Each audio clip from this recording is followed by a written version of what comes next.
Obviously proud of our team.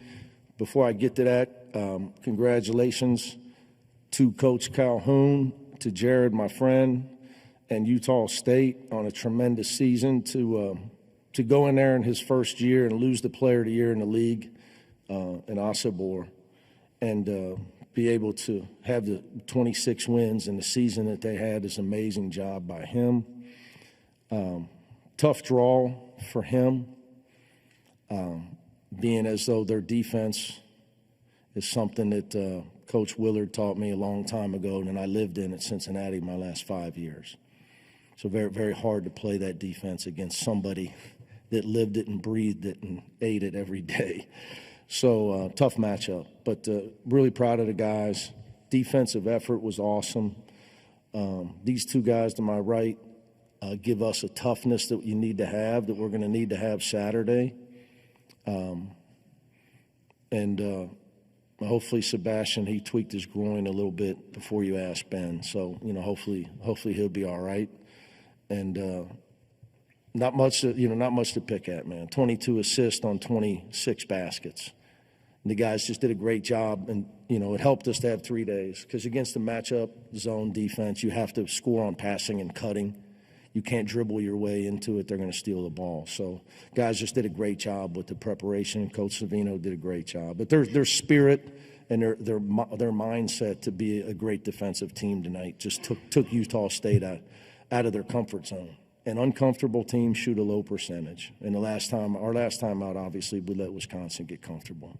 We paid the price. So. Okay, any questions for the student athletes? On the left, fourth row. Ben Bulch, Los Angeles Times. A key sequence for me was second half, 3 minutes in, a die goes down. You're up 10 or so. And with him out, you increase the lead. You hit a three, Skyy. Kobe hits a couple. You get defensive stops, and that's basically the ball game. How big was it to step up in that stretch and kind of get separation? It was huge. We know they're a team that if you just let them come back in the game, they will. I know they're 17th in offense. And so just doing everything we could to try to get them out of rhythm and not let them run their offense easy was the key.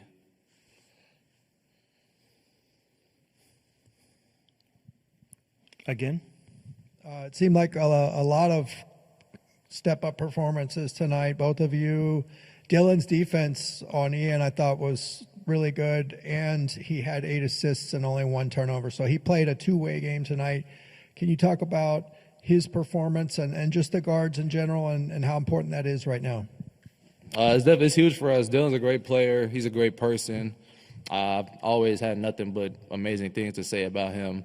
And his performance tonight definitely helped us. Those 8 assists were huge. That's one of the reasons why we got the ball moving against their matchup zone. So super proud of him. Eric, do you want to add anything? DA did really good today on the defensive end, and that's what we're going to need to continue on in this tournament. Defensive effort from the guards and taking care of the ball. So, can you, Ben Bulch again, can you both talk about how you were able to disrupt them defensively all night long? Just pressure the ball. Don't let them make easy passes.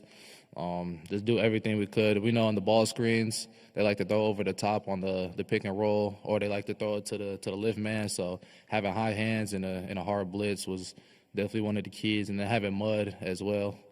So just locking in. Just locking in on the scouting report. And I think that's what won us this game and got us the outcome that we did. Yeah, and also the intangibles, just our effort and our attitude helped as well. Just having a lot of energy playing. It's contagious to the team and to everybody, and that guy's really going. On the right, fourth row. Connor Dollinger, Daily Bruin. Question for you, Eric. Obviously, you went out a little early in the first half with foul trouble, came back into the second half, found your spots, were able to get that confidence and contribute. Can you just talk a little bit about that? I had two fouls in the first half and sat down for a little bit. That didn't change my mindset on the game at all. I know we had to win this game, and stayed locked in the second half. Just kind of got myself going, and some things were falling for me. So that's all I can say about that. Just keep playing hard. Staying on the right. Cameron Drummond with the Lexington Herald Leader. Skyy, obviously, you have some memories of Rupp from your first high school recruitment. What was it like to finally play in here? It seemed like you really got a good feel for things offensively and shot the ball pretty well from deep as well. I mean, I've been here before when it's been sold out. I've been here for Big Blue Madness. I've been here when Tyrese Maxey was playing. So I know there's a different energy in this building, and yeah. Anything else? Okay, we'll dismiss the student athletes. Thanks so much for your time, guys. Appreciate it. Okay, we'll take questions for Coach Cronin on the left. Ben Bolch again, Los Angeles Times. Coach, did you have a sense the guys were as locked in as they were going to be tonight based on how they were performing in practice and just the way their vibe was? Man, I wish I could. I mean, it'd be easy to say yeah, but then I'd start turning into some other coaches. You know, who the hell knows, man? I mean, I wish I knew. You know, there's times you think they're really ready to play in this sport and you lay an egg, you know. Tough to say, man. I will say, look, it scared me when Eric went out with a second foul. He's a guy, him and Sebastian, they're not afraid to say something to their teammates. They're not quiet. You know, and you saw, like, Eric in his 22 minutes, he was all over the damn place. He feels nobody can go. You got to have a guy with some confidence matters. Like, we had a talk this week about the guys that went to the Final Four and the multiple guys that are in the NBA off of that team. And then the next team that was going to go to the Final Four, the Dem and those guys had an unbelievable season. They actually won more games. But anyway, that you have to have a confidence about you. Like, you got to believe. So, you know, we have some guys. It was a little bit different, like Cody Riley, high-rated. Tiger, high-rated. Johnny, high-ranked guy. David, Mr. Basketball. You know, now, I don't know why Eric wasn't rated higher, because I saw him. I didn't see Tyler. Obviously, he was not high-rated. Trent's probably our highest-rated recruit on this team. So I'm trying to infuse confidence in these guys. You know, they're the only one in this tournament practices under 11 banners, championship banners, the only one. And when we walk out there with them uniforms on, everybody knows them uniforms. So you have to have an air about you, but Eric has it. And I told him, you've got to be even more so outward with it and permeate it down to your teammates. Because, like, Eric believes that he's really good, and he is really good. I think some of our guys at times, I don't know. You ain't going to advance. You got to believe you're supposed to win in this damn tournament. The number next to your name was given to you by a bunch of people that never played basketball in a room. So what the hell do they know? You know, you got to believe you're supposed to advance and win. To me, it's a big, big part of it. And it's helped us where we're 10-3 in my time at UCLA in the NCAA Tournament. And I just think his spirit, to your question, Ben, like this week, like Eric, he knows we're in it's tournament time. I mean, he knows. On the right, third row. Jim Alexander from the Southern California News Group. You talk about guys having that air and that attitude. Is Adai developing that? Yeah, and look, Adai's he's fighting a sinus infection right now, at some sort. So he's been heavily medicated since we got on the plane to come here.